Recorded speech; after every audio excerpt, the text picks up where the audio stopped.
nataka hapa nionyeshe mfano mmoja. Kwa mfano ukiangalia hapo kwenye hii hapa pia USD JPY. Ingawa kwa mfano ilikuwa ni high, ilikuwa ni high low, ikaja ka break kuelekea juu. Ni rahisi tu kama ambavyo nilisema kabla, unachukua Fibonacci unachora kuanzia kwenye low mpaka kwenye low high, hii ambayo ili break kuelekea juu.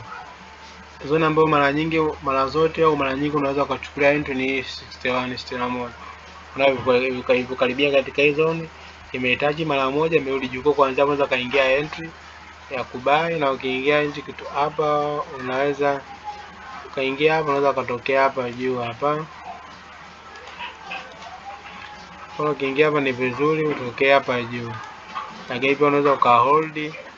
Sasa pia kuna probability ikaja katengeneza high ika break kutengeneza high, unaweza uka hold zaidi hapo. Pia inaweza kafika hapa, pia inaweza kafanya ikafika hapa pia ikashuka. Kwa hiyo utaangalia ikifika hapa itafanya kitu gani, kama itazidi itateleza high au kama itashindwa ku break na itaanza tena kusell, utatoka kwa utatokea hapa. Hiyo kwa jinsi ya kutumia Fibonacci kwa haraka ndio ambavyo inafanya kazi.